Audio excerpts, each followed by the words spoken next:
Hello friends, Rohit hair.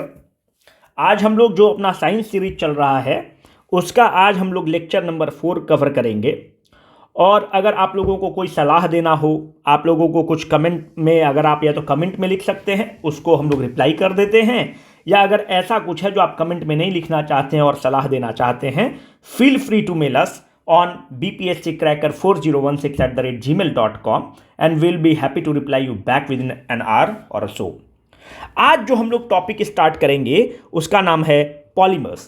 जो polymers, अगर आप बीपीएससी का कोई भी आप पेपर हाल के दिनों में उठाकर देखेंगे तो what you will find is there will be the question from the polymer for sure. 100% आपको क्वेश्चन उसमें से मिल जाएगा। उदाहरण के तौर पर अगर आप देखें तो 66th बीपीएससी में आपका यह प्रश्न आया हुआ है। बेकेलाइट वाला जो क्वेश्चन है 60वीं से 62वीं में आया हुआ है। मैंने कुछ ही क्वेश्चंस लिए हैं, जबकि 66वीं में आया है, 65वीं में आया है, सब में आया है। मतलब कहने का मतलब है क्वेश्चन भर भर के आए हुए हैं इस टॉपिक से, and you can not afford to miss this topic. और आप एक टॉपिक, बहुत छोटा सा टॉपिक है, अगर आप कंसेप्चुअल अंडरस्टैंडिंग के साथ इसको आप कर लेंगे तो आपका श्योर शॉट जो भी अगर 1 या 2 क्वेश्चन पूछेगा, you will score 100 out of 100 in this. आज के लेक्चर में which are the topics which we are going to cover, हम लोग नेचुरल पॉलीमर के बारे में पढ़ेंगे, आर्टिफिशियल पॉलीमर्स के बारे में पढ़ेंगे, बायोप्लास्टिक लगातार न्यूज़ में है और बायोप्लास्टिक से हाल में क्वेश्चंस भी पूछे गए हैं, इसको कवर करना बहुत ज़रूरी है। हम लोगों ने एक सेगमेंट स्टार्ट किया है साइंस इन डेली लाइफ। अगर आप देखेंगे कि हमेशा बीपीएससी का ये ट्रेंड रहा है कि जो हमारे जैसे ओवन कैसे काम करता है, माइक्रोवेव कैसे काम करता है, जो अपना टीवी का रिमोट सेट है कैसे काम करता है, तो जो डेली लाइफ में साइंस के क्वेश्चंस हैं बीपीएससी हमेशा उस पर पूछते आया है। तो अब हम लोग जितने भी लेक्चर का सीरीज देंगे उसमें एक सेगमेंट होगा हमारा साइंस इन डेली लाइफ, और उसको हम लोग कवर करते चलेंगे। ये जो प्रीवियस ईयर क्वेश्चंस हैं आप देखें, इसको भी हम लोग लेक्चर खत्म होने के बाद अटेम्प्ट लेंगे और देखेंगे कि लेक्चर में जो हम लोगों ने नॉलेज गेन किया है उसके बेसिस पे are we in position to solve this और नॉट। Let us start. इसको लास्ट में आएंगे हम लोग। What is a polymer? The first thing is polymer है क्या। देखो, पॉलीमर मतलब, पॉली मतलब होता है मेनी। अगर आप ध्यान से देखें तो पॉलीमर मतलब ही होता है मेनी। तो जो पॉलीमर का फॉर्मेशन होता है, it is made up of the ingredients small particles which are called as the monomers। ढेर सारे मोनोमर्स कंबाइन होंगे, एक प्रोसेस होता है पॉलीमराइजेशन। उस पॉलीमराइजेशन के तहत आपको पॉलीमर बनता है। This polymer can be a linear one, this polymer can be a 3D structure. ये डिपेंड करता है कि मोनोमर इससे लिंक कैसे कर रहा है। अगर ये स्ट्रेट लाइन में लिंक कर रहा है तो लीनियर मिल गया। हो सकता है कि 3D स्ट्रक्चर में लिंक कर रहा हो, यहाँ पे सल्फर लग रहा हो, कार्बन लग रहा हो, तो आपको 3D स्ट्रक्चर भी मिल सकता है। जो पॉलीमर हैं बेसिकली, इसका अगर आप कैटेगराइजेशन देखेंगे तो इसको आप एक हम लोग नेचुरल पॉलीमर्स के रूप में देखेंगे, एक सिंथेटिक पॉलीमर के रूप में देखेंगे, और हाल के दिनों में न्यूज़ चल रहा है बायोप्लास्टिक। और जितने भी एग्जाम्स हो रहे हैं तो बायोप्लास्टिक से क्वेश्चन आ रहा है, तो इसको हम लोग 3 क्लासिफिकेशन में पूरे करके पढ़ेंगे। Late us start with the natural polymers. हमारे नेचर में, हमारे इर्द गिर्द अगर आप देखें तो बहुत सारे पॉलीमर्स अवेलेबल हैं। अगर आप अपना डीएनए और आरएनए को देखते हैं, ये एक पॉलीमर है। अगर आप नेचुरल रबर को देखें तो एक नेचुरल पॉलीमर है। अगर आप जो सिल्क का कपड़ा पहनते हैं, अगर आप देखें तो वो एक नेचुरल पॉलीमर है। जो कपास के कपड़े पहनते हैं, जो कॉटन के कपड़े पहनते हैं, वो एक नेचुरल पॉलीमर है। अभी सर्दी का सीजन है तो सब कोई उलेन क्लोथ्स पहन रहे होंगे, वो भी एक नेचुरल पॉलीमर है। तो कहने का मतलब है कि बहुत सारे नेचुरल पॉलीमर्स हैं, हमें पता भी नहीं होता है, और उस चीज़ को हम जो यूज़ करते हैं वो एक पॉलीमर होता है। अगर आप देखें दिस नेचुरल रबर कहाँ से मिलता है? It is made from the latex of rubber tree. ये जो नेचुरल रबर है किस चीज का बना हुआ है? ये आइसोप्रीन इसके मोनोमर हैं।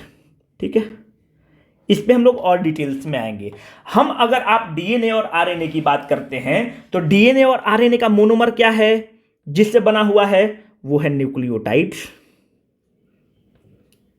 न्यूक्लियोटाइड्स डीएनए और आरएनए के मोनोमर्स हैं। अगर आप सिल्क की बात करें तो सिल्क भी एक पॉलीमर है, पर किस चीज का पॉलीमर है? Silk is a polymer of protein. आपको पता होगा सिल्क वर्म से बनता है। प्रोटीन अगर आप स्पेसिफिक नाम देखें तो केराटीन होता है plus small amount of lipid, इसका पॉलीमर है। अगर आप कॉटन की बात करते हैं, जो कपास जो होता है, ये किसका मोनोमर क्या है? इसका सेलुलोज इसका मोनोमर है कॉटन का। अगर आप उल की बात करते हैं, उल तो आपको सीप से मिलता है, भेड़ से मिलता है, बहुत सारी चीज़ों से मिलता है। जो आप उल की बात करते हैं, उल का जो मोनोमर है वो भी प्रोटीन है। एक चीज चूंकि मुझे यहां पे ध्यान आ गया, उल का जब जिक्र होता है तो एक चीज होता है फिलोसफर्स उल। थोड़ा सा टॉपिक से हम लोग बाहर निकल रहे हैं, लेकिन ठीक है, मुझे ध्यान आ गया तो बता दूं। एक होता है फिलोसफर्स उल, आपसे कभी पूछा जा सकता है व्हाट इज अ फिलोसफर्स उल। अगर आप जिंक ऑक्साइड को एयर में आप जब ये रिएक्ट करता है तो जो रेसिड्यू बचता है वो एक उलेन स्ट्रक्चर बनता है। उलनुमा स्ट्रक्चर होता है जो रेसिड्यू होता है, और ये जो उली स्ट्रक्चर होता है, इस उली स्ट्रक्चर को आप फिलोसफर्स उल बोलते हैं। This woolly structure is called as the philosophers wool. Wool is also a polymer of protein. ठीक है, तो these are the natural polymers. एक चीज छूट गया, चिटीन। अगर आप क्रैब को देखे हों, अगर आप क्रैब खाते हों या टॉर्टोइज को आप देखे हों, तो they are covered with a very hard structure. ऊपर जो आप देखते हैं ना, यहां से मुंह निकालता है क्रैब, ये क्रैब निकालता है, टॉर्टोइज निकालता है, तो ये जो ऊपर वाला इनका कवर होता है ना, ये बहुत ही हार्ड स्ट्रक्चर का होता है। और ये भी एक, this is also a polymer and its monomer is nothing but a protein. तो कहने का मतलब है कि we are surrounded by natural polymers. The only thing is we are not aware about the same. So these are the examples of natural polymer. Let us move to some synthetic polymers. Synthetic polymer के बारे में भी, synthetic polymer का मतलब क्या हुआ? Synthetic polymer मतलब वो polymers हैं जो man made हैं। This is man made. ठीक है, तो सबसे अच्छा अगर आप मुझसे उदाहरण पूछेंगे तो पॉलीथीन, जो हम लोग सब्जी वब्जी लेकर आते हैं जिसमें आप पन्नी में दूध लेते हैं, polythene is an example of a synthetic polymer. Nylon, जिस पे आप कपड़ा पसारते हैं, नाइलॉन का रस्सी होता है। टेफ्लॉन, जो नॉन स्टिकी पैन जो होता है उस पे जो कोटिंग होता है वो टेफ्लॉन का कोटिंग होता है, वो मैनमेड पॉलीमर है। तो कहने का मतलब है रेयॉन जो होता है ना, ये सिल्क को रिप्लेस करने के लिए बनाया गया था, and this is a synthetic polymer. और this rayon is also called as the artificial silk. जो लड़कियां हैं वो समझ रिलेट कर लेंगी आर्टिफिशियल सिल्क, क्योंकि वो मतलब उनके कपड़े बहुत ज़्यादा रेयॉन्स वगैरह के होते हैं। तो rayon is called as the artificial silk and this is a synthetic polymer. वो अलग बात है कि आर्टिफिशियल पॉलीमर से बनता है, पर इसमें केमिकल हम लोग ऐड करते हैं, तो it is an example of a synthetic polymers. So we are surrounded by the synthetic polymers too. Synthetic polymers are man made. Now let us start about the bioplastic. ये bioplastic बहुत important है। जो bioplastic का जिक्र आप करेंगे ना, तो अगर आप प्लास्टिक को देखें तो प्लास्टिक क्या होता है? नॉन बायोडिग्रेडेबल होता है। नॉन बायोडिग्रेडेबल का मतलब होता है हजारों वर्ष तक इन्वायरमेंट में रहता है और ये माइक्रोबियल एक्शन से डिग्रेड नहीं होता है। तो we needed something which works as a plastic but is biodegradable, and this will become very eco friendly, right? This will become very eco friendly. So scientists have developed many things which are categorized as a bioplastic, means they are the plastic but they are the biodegradable. These are biological one. Then how it is made? This is made from the sugar present in the plants. जो sugar present होता है उसी को chemical reaction के through बनाया जाता है. पर ये आप शुगर कहां से निकालते हैं? दिस शुगर जो present in the plant, basically it is taken from the corn plant, या आप कहें तो कॉर्न स्टार्च, या आप कहें तो कहीं कहीं शुगर केन में जो शुगर होता है उसको एक्सट्रैक्ट कर लिया जाता है. जो बीटरूट होता है, चुकंदर, वहाँ से शुगर केन जो होता है, उस शुगर होता है, उसको एक्सट्रैक्ट कर लिया जाता है, उसको केमिकली ट्रीट करके जो आप प्लास्टिक बनाते हैं, that is called as a bioplastic, and this bioplastic is biodegradable. And this is very important in the sense that it is made from the sugar present in the plant, which plant basically corn plants, corn starch, sugar cane या beetroot वाला जो होता है उस plants का ही, क्योंकि उनमें sugar content ज़्यादा होता है, ठीक है। They have a higher concentration of sugar in it, ठीक है। Now let us move to the natural rubber. आप अगर एग्जाम में देखें ना तो नेचुरल रबर वाला जो टॉपिक है इस पे से भर भर के क्वेश्चन आता है। आप अगर नेचुरल रबर को देखें तो यही है नेचुरल रबर, ये रबर का प्लांट है और ये जो चीज़ है इसको आप कहते हैं लैटेक्स। इस लैटेक्स को आप कलेक्ट करते हैं और यही आपका नेचुरल रबर है। पर ये जो लैटेक्स जो आप कलेक्ट कर रहे हैं नेचुरल रबर का, आप देखेंगे कि ये लैटेक्स जो है इसमें वंडरवाल फोर्सेज होता है। देखिए ये सब बहुत ज़रूरी नहीं है पर मैं बता दे रहा हूँ, वंडरवाल फोर्सेस जो है ना ये बहुत ही वीक फोर्सेस होते हैं, one of the weakest force. जब वीक फोर्स हैं तब आप देखेंगे कि जैसे ये टेम्परेचर बढ़ेगा ये चीज़ क्या हो जाएगा, जैसे टेम्परेचर बढ़ेगा तो ये सॉफ्ट हो जाएगा। क्यों? ये वंडरवाल फोर्सेस बहुत वीक है। अगर दो आदमी में दोस्ती है, अगर दोस्ती कमज़ोर है तो क्या होगा, जब भी मुसीबत का क्षण आएगा ये आदमी भाग जाएगा और दोस्ती टूट जाएगा। तो वंडरवाल फोर्सेस वही है, इनमें दोस्ती बहुत कमज़ोर है। जैसे आप टेम्परेचर देंगे दोस्ती टूट जाएगा, बॉन्ड ब्रेक कर जाएगा और मटेरियल सॉफ्ट हो जाएगा। अगर आप उसको ठंडा करते हैं तब आप पाते हैं कि वंडरवाल फोर्स फिर कमज़ोर पड़ जाएगा और आप ये पाते हैं कि ये चीज़ बहुत ही ब्रिटल बन जाएगा। ब्रिटल मतलब होता है जो गिरने पे तुरंत टूट जाता हो। तो कहने का मतलब है कि तुम टेम्परेचर बढ़ने पे कोई काम के नहीं हो, टेम्परेचर घटने पे भी तुम कोई काम के नहीं हो। कहने का मतलब है कि नेचुरल रबर फिर तो कोई काम का ही नहीं है। पर नेचुरल रबर जो है इसका जो नेचुरल रबर एक पॉलीमर है। किसका मोनोमर? इसका मोनोमर क्या है? आइसोप्रीन इसका मोनोमर है और जमकर क्वेश्चन पूछा जाता है। बट ये जो नेचुरल रबर है इसमें अगर हम थोड़ा इस वंडरवाल फोर्सेज के साथ छेड़छाड़ करें, थोड़ा सा इसको इंप्रूव करने की कोशिश करें, then it becomes a very useful material. What this process is called? This process is called as the vulcanization. What this vulcanization is? Vulcanization is doing the छेड़छाड़ with this van der waals forces and making this rubber material of some use. कैसे होता है van der Waals forces? अब देखिए ये वाला जो चीज है ये है आपका आइसोप्रीन, ठीक है, ये है आइसोप्रीन। जब आप नेचुरल रबर में सल्फर का क्रॉस लिंकिंग कर देते हैं, सल्फर का क्रॉस लिंक कर देते हैं, देखिए आप क्रॉस लिंक हो रहा है। This isoprene when treated with the sulphur at what temperature? At a temperature of 373 से 415 केल्विन के आसपास जब आप आइसोप्रीन को ट्रीट करते हैं सल्फर के प्रेजेंस में, then sulphur gets cross linked and this rubber is called as vulcanised rubber.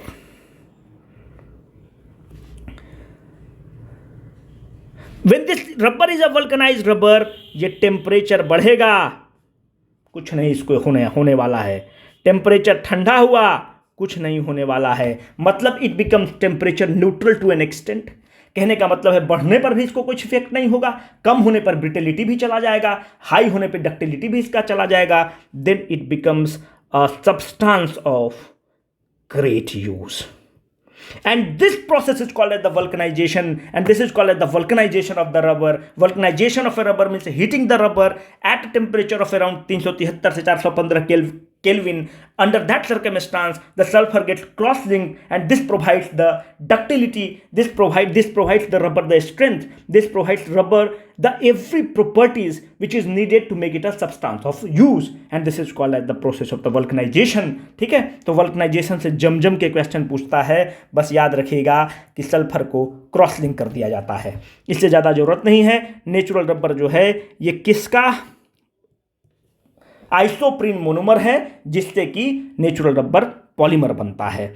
जो व्हीकल है एक चीज़ और देखिए, फैक्ट है जो हम लोग यूपीएससी के कंसेप्ट को तो कवर कर ही रहे हैं, पर पीसीएस में आप ध्यान रखिए कि फैक्ट आपको थोड़ा याद रखना होगा। देखिए, UPSC is a game, you can not play kabaddi with the rules and the preparation of the cricket, है ना। वहाँ पे वो आपका काम कर सकता है स्टेमिना, पर इसके गेम के हिसाब से हमें खेलना होगा। तो जो व्हीकल्स होते हैं, जो पहिया होता है, ये वल्कनाइज्ड रबर ही होता है, पर इसमें जो सल्फर का कंटेंट होता है ये 5% सल्फर कंटेंट होता है, ठीक है। वल्कनाइज्ड ही रबर है, पर इसमें 5% सल्फर, मतलब कंसंट्रेशन बहुत ज़्यादा बढ़ा दिया जाता है, 5% सल्फर कंटेंट होता है पहिया वगैरह बनाने में। अगर आप एक सिंथेटिक रबर की बात करें तो सिंथेटिक रबर जो है उसका उदाहरण है नियोप्रीन। नियोप्रीन क्या है? पॉलीमर है। Neoprene is an example of a synthetic rubber and it is made up of chloroprene. तो what is this chloroprene then? This is a monomer. What is this neoprene? Neoprene is a polymer, है ना। खत्म, पूछ लेता है, हम लोग एकदम तैयार रहेंगे, पूछो। अब देखिए, बुलेट प्रूफ जैकेट आप देखते होंगे कि लोग बुलेट प्रूफ जैकेट, जो पुलिस फोर्सेज वाले लोग होते हैं, ये बुलेट प्रूफ जैकेट खूब पहनते हैं, ये बुलेट से इनको बचाता है। दिस बुलेट प्रूफ जैकेट है ना, ये भी एक पॉलीमर है। किस चीज का पॉलीमर है? केवलार का है। केवलार फाइबर या केवलार प्लास्टिक बोलते हैं। दिस केवलार, ये क्या है? पॉलीमर है, फाइबर है, प्लास्टिक है। ये किसका है? इट इज इसका जो मोनोमर है पॉलीअमाइड। इसको आप याद रखिएगा, भूलने का कोई स्कोप नहीं है। इसका जो मोनोमर है वो है पॉलीअमाइड। कभी भी किसी भी एग्जाम में आपको इस क्वेश्चन से सामना पड़ सकता है, तो बेटर बी प्रिपेयर्ड, ठीक है ना, ऑफ गार्ड नहीं पकड़ाना है, ठीक है। बुलेट प्रूफ का पॉलीअमाइड होते हैं। एक ग्लिप्टल आता होगा, आप देखिए जो इंजन्स वगैरह होते हैं ना, इसमें जो पेंटिंग होता है, ये एक पेंट है। This glyptal is used in the manufacture of paints and lacquers, ठीक है। It is glyptal is used in the manufacture of the paints and the lacquers, और दिस इज ये क्या है? पॉलीमर है, ये भी सिंथेटिक पॉलीमर है। तो इसका मोनोमर क्या हो गया? ये 2 मोनोमर से बनता है, और ये बहुत ही इंपॉर्टेंट है। एक है इथिलीन ग्लाइकॉल,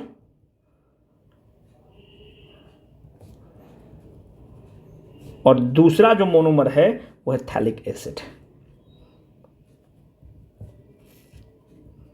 अगर आप टेबल वगैरह देखते होंगे ना, जो टेबल वगैरह पे जो पेंट किया जाता है, ये भी जो पेंट होता है उसके मैन्युफैक्चर में ग्लिप्टल यूज होता है। तो ग्लिप्टल वाला इंपॉर्टेंट है। जो गाड़ी का इंजन वगैरह होता है तो उसमें भी जो पेंटिंग होता है वो ग्लिप्टल का होता है। एंड ग्लिप्टल जो पॉलीमर है that is made up the ethylene glycol and the phthalic acid. इससे ज़्यादा इंपॉर्टेंट नहीं है। सबसे इंपॉर्टेंट जो एरिया था जिसको हमको कवर करना था वो है पॉलीइथिलीन। ये जो पॉलीथीन है, जो हम लोग घर में सब्जी लेकर आते हैं, ये नॉन बायोडिग्रेडेबल सब्सटेंस है। कायदे से आप देखिए तो ये हजारों लाखों वर्ष तक रहता है और ये डिकम्पोज नहीं होता है। कायदे से इसको बैन कर देना चाहिए। सरकार बैन भी करती है, पर इतना ये चीप होता है, इतना सस्ता है कि मतलब इन्वायरमेंट के लिए तो डिजास्टर है। और जो पॉलीथीन है, अगर कुछ लोग होते हैं कि इसको जलाते हैं, कुछ लोग के दिमाग में आता होगा कि पॉलीथीन को सारा एक जगह इकट्ठा करो और इसको आप जला दो। जो अगर आप उसको जलाएंगे ना तो वो बहुत ही कार्सिनोजेनिक सब्सटेंस रिलीज करता है। कार्सिनोजेनिक मतलब होता है कैंसर काउजिंग सब्सटेंस रिलीज करता है, जैसे कि डाइऑक्सिन को रिलीज करता है, कैंसर करता है, फ्यूरान्स को रिलीज करता है। These are all the cancer causing substance. तो कुछ लोगों के दिमाग में आता होगा, जब हम भी पढ़ते थे तो हमारे दिमाग में आता था कि यार प्लास्टिक को पकड़ो और जला दो, सरकार एक जगह इकट्ठा करके जला देती, पर वो नेचर में चला जाएगा और वो कार्सिनोजेनिक है, कैंसर काउजिंग सब्सटेंस है। तो आप इसको जलाने बैठे, मालूम चला कितने आदमी को आप कैंसर देकर बैठ गए। तो कभी भी आप प्लास्टिक की बच्चा वगैरह जलाए तो उसको आप मना करिए, क्योंकि उससे जो धुआं निकलता है वो कैंसर काउजिंग सब्सटेंस है। इसलिए प्लास्टिक को जलाना नहीं चाहिए। कायदे से प्लास्टिक को यूज़ ही नहीं करना चाहिए। हम लोगों को जूट बैग्स वगैरह यूज़ करना चाहिए और यही इन्वायरमेंटल फ्रेंडली मेजर्स रहेंगे। जो पॉलीथीन है, it is a synthetic polymer it is a synthetic polymer, तो इसके मोनोमर क्या होंगे, किसी से तो बना होगा, तो इसके जो मोनोमर्स हैं वो है इथीन। पर कुछ लोगों को आप देखिएगा ना कि या कुछ अगर आप किताब पढ़ते हो तो कहीं कहीं रहता है इथाइलिन, और यहीं पे बच्चों को डाउट होता है कि भैया कभी जब आप बोलते हैं कि मोनोमर इथीन है, कभी बोलते हैं इथाइलिन है। अगर आप कॉमर्शियल टर्म्स में देखें, कॉमर्शियल टर्म्स में इथीन को ही इथाइलिन बोलते हैं, तो ethene is same as ethylene, but let me tell you this is not same as ethyne. Ethyne में क्या होता है, ट्रिपल बॉन्ड होता है, इथीन में क्या होता है, डबल बॉन्ड होता है। So I wanted to state and I wanted to emphasize ethene is same as ethylene. Commercial terms में इसको इथाइलिन बोलते हैं, but this is not same as ethyne, ठीक है। तो the monomer of the polythene, और जो पॉलीथीन का जो मोनोमर है वो है इथीन या फिर इथाइलिन। जम के क्वेश्चन आता है, तैयार रहिए। प्लास्टिक को अगर आप पढ़ना चाहें तो प्लास्टिक को हम लोग दो भाग में तोड़ेंगे, एक थर्मोप्लास्टिक होता है, एक थर्मोसेट प्लास्टिक होता है। थर्मोप्लास्टिक का मतलब होता है कि जब आप जो नेचुरल प्लास्टिक जो हम लोग यूज करते हैं कैरी बैग्स, अगर आप इसको हीट करते हैं तो आप क्या देखेंगे, इसका शेप क्या हो गया, चेंज हो गया। पर थर्मोसेट प्लास्टिक को अगर आप हीट करेंगे तो इसका शेप जो है चेंज नहीं होता है, इसके शेप पर कोई इफेक्ट नहीं पड़ता है। तो thermoset plastics are those plastic whose shape is set, thermoplastics are those plastic whose shape changes with the temperature, as example के रूप में पॉलीविनाइल क्लोराइड्स। ये जो आप घर वाला जो आप पानी जिससे जाता है या पाइप जो लगाते हैं, अगर आप इसको हीट करेंगे तो आप देखेंगे कि इसका शेप चेंज कर जाता है। This is called as the PVC pipes, polyvinyl chloride pipes. This is also a polymer, तो मोनोमर इसका क्या है, vinyl chloride. This is an example of a thermoplastic. Another example of the thermoplastic is polythene. What is the example of a thermoset plastic? The fantastic example is the bakelite. अगर आप देखते होंगे कि जो car का chassis होता है, जो चांसी होता है, वो भी बेकेलाइट से बना हुआ होता है। आप जो फ़ोन वगैरह देखते हैं जो पहले ज़माना में था, ये सब बेकेलाइट मटेरियल से बना होता है। इसको आप कितना भी हीट करिए, बेकेलाइट से और क्या बना होता है, अगर आप देखें कि जो अपना स्विच बोर्ड बना होता है, तो ये स्विच बोर्ड बेकेलाइट से बना हुआ है। इसमें इलेक्ट्रिसिटी पास होता है, गर्म होता है, फिर भी शेप नहीं चेंज करता है। It is an example of a thermoset plastic. This bakelite is very important for our examination. It is important in the sense that it is also what? It is also a polymer. It is a polymer of what? It is a polymer of the. अच्छा, जो bakelite है इसका discovery कौन करते हैं? 1907 में इसकी discovery होती है। लियो इनका नाम ही, साइंटिस्ट का नाम है लियो बेकेलैंड. जो बेकेलाइट है थर्मोसेट है, ये दो पॉलीमर से बना हुआ है, दो मोनोमर से बना हुआ है. बहुत इंपॉर्टेंट है, इसको एकदम नोट कर लेना है. एक है फेनॉल और दूसरा है फॉर्मल्डिहाइड. एकदम जम के याद रखिए, कभी भी सामना पड़ सकता है. बेकेलाइट फिनॉल और फॉर्मल्डिहाइड के मोनोमर से बनता है, याद रखना अति आवश्यक है. Late us move now. एक आप पीईटी बॉटल्स के बारे में देखते होंगे, जो जिम में जाते होंगे, जो पीईटी बॉटल्स होता है, जो पीईटी बॉटल्स होते हैं ना, इसका नाम है poly ethylene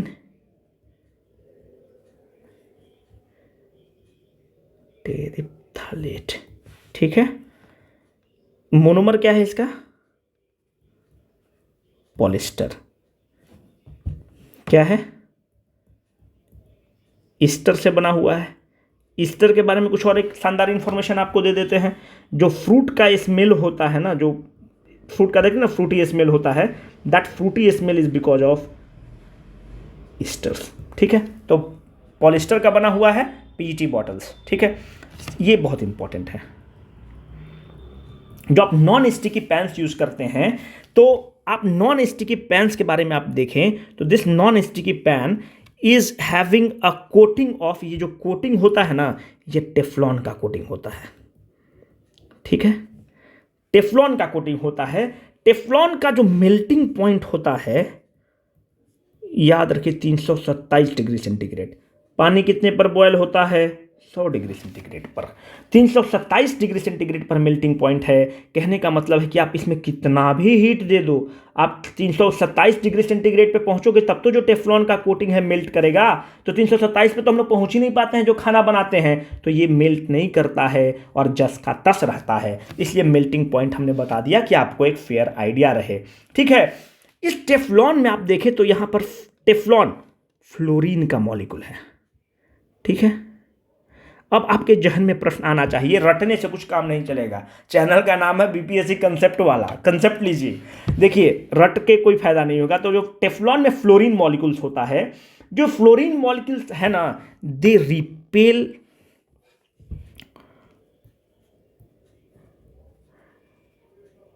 almost all other materials,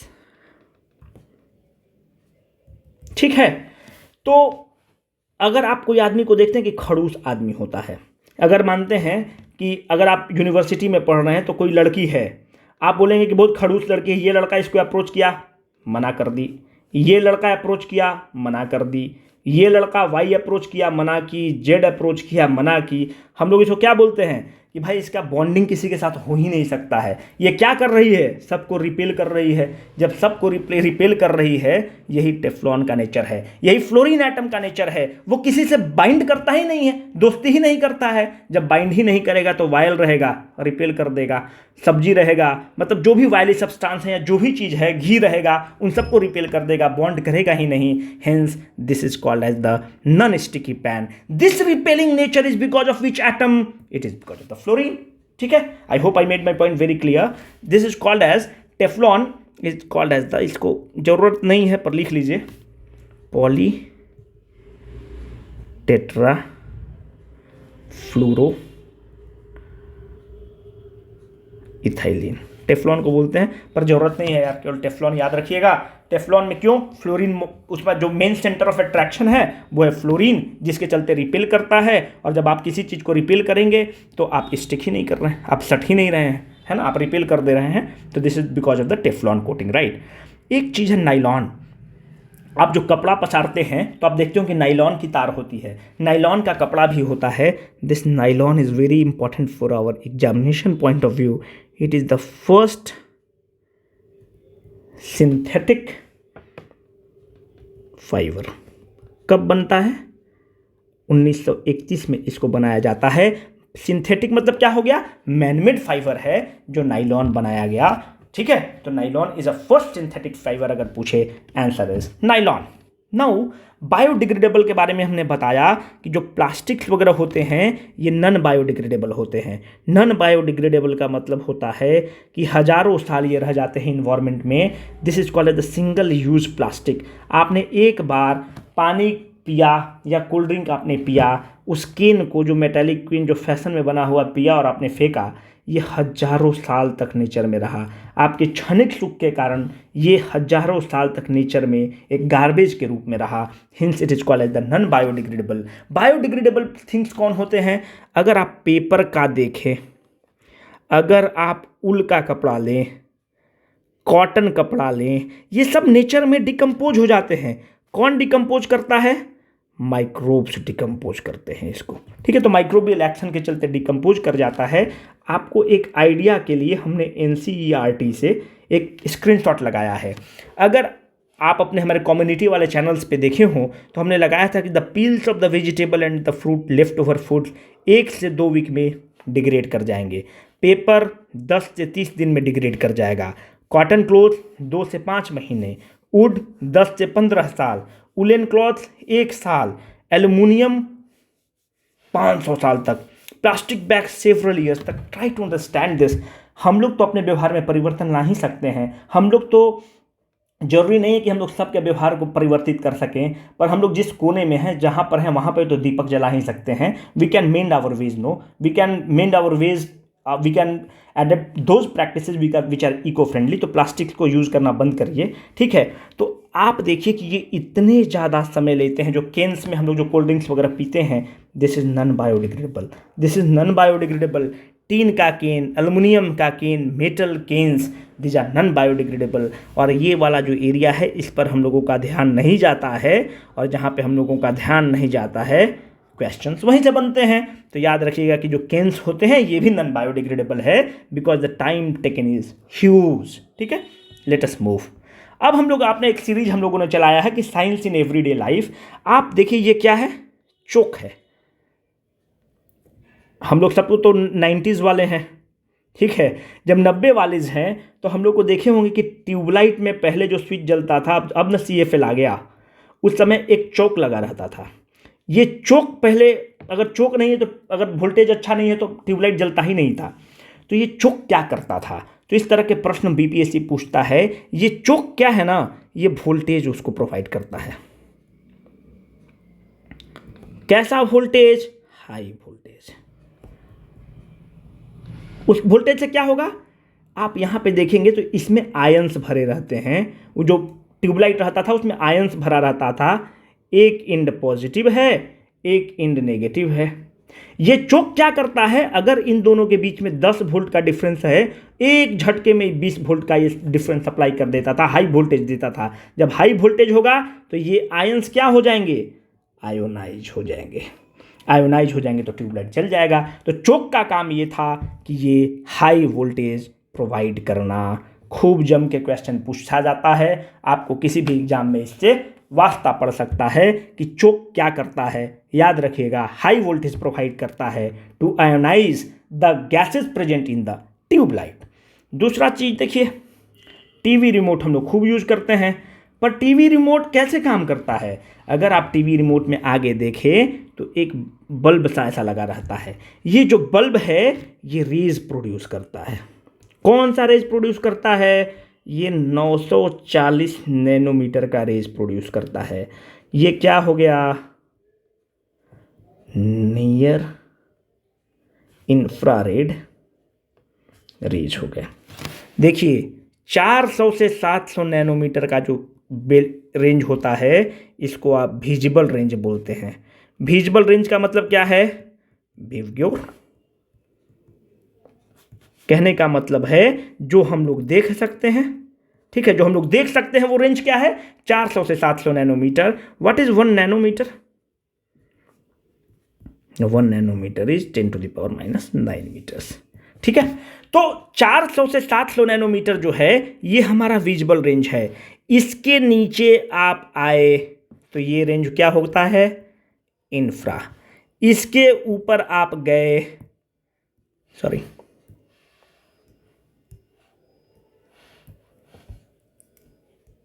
ठीक है, सॉरी, इसके ऊपर आप गए तो ये होता है अल्ट्रा वायलेट रेंज। हम क्या बोल रहे हैं कि जो टीवी रिमोट होता है इसका जो निकलता है रेंज, जो रेंज निकलते हैं 940 नैनोमीटर का है। कहाँ पे आ जा रहा है, इधर आ रहा है। हमने बताया कि 700 के इधर इंफ्रारेड है, तो हम कह रहे हैं कि नियर इंफ्रारेड रेंज निकलते हैं जिसके माध्यम से टीवी रिमोट काम करता है। आपके लिए एक प्रश्न है, इस प्रश्न का हम उम्मीद करते हैं कि आप हमें कमेंट सेक्शन में उत्तर जरूर दीजिएगा। उत्तर दीजिए। क्वेश्चन है, which of the following statement is incorrect? Mind you, it is incorrect about the plastic. Plastic मतलब अभी पॉलीथीन जो हम लोग यूज करते हैं, सिंगल यूज प्लास्टिक, उसके बारे में कौन सा स्टेटमेंट गलत है? It has a high ductility. Polythene is an example of a thermoplastic. Polythene is water resistant. It has a high value of friction. आपको इसका उत्तर कमेंट बॉक्स में दीजिए, will be very happy to know this. ठीक है, और आपको answer बताएंगे। हमने कुछ प्रीवियस ईयर क्वेश्चंस, मैंने इसको लिख लिया है जान से, ताकि मैं भूल जाता हूँ और आप लोग का फिर मेल आने लगता है कि आपने जो प्रीवियस ईयर क्वेश्चंस दिया है उसका आंसर दे दीजिए। तो लिख लिया हूँ तो अब आपको बता ही देते हैं। चलिए अटेम्प्ट ले लिया जाए। कुछ भी नहीं है यार, सब चवन्नी भर का सवाल है। प्राकृतिक रबर, नेचुरल रबर किसका बहुलक है? Isoprene, styrene, vinyl acetate, propene. चवन्नी भर का सवाल है कि नहीं? Bakelite is formed by the condensation of urea and formaldehyde, phenol acetaldehyde, melamine formaldehyde, 54 भर का सवाल। The process of adding sulphur to the heated rubber is known as, इसको नींद में मारिए। The main ingredient of a biodegradable plastic is, ये 58 भर का सवाल है, 50 पैसा का सवाल है। ठीक है, ये अभी हाल के किसी एग्जाम में आया है बीपीएससी का, पता नहीं था जुडिशियरी का एग्जाम में क्वेश्चन है या किस में है, तो मुझे मिला, अच्छा लगा। तो the main ingredient of the biodegradable plastic is क्या है? लेदर, कोई मतलब नहीं है यार। सोडियम क्लोराइड, कोई मतलब नहीं है। कन्फ्यूजन आपको होना चाहिए था वेजिटेबल ऑयल और कॉर्न स्टार्च में, ठीक है, पर उस पर भी अगर आप कॉमन सेंस थोड़ा सा लगाएंगे ना, तो यार अगर शुगर से बनना है तो सेलुलोज होगा ना, वेजिटेबल ऑयल बहुत कम मात्रा में यूज होगा, तो इसका आंसर है कॉर्न स्टार्च, डी। ठीक है, बाकी तो हो गया। आपको हमने एक क्वेश्चन दिया है, उसको आप अटेम्प्ट कर लीजिएगा। ठीक है, थैंक यू।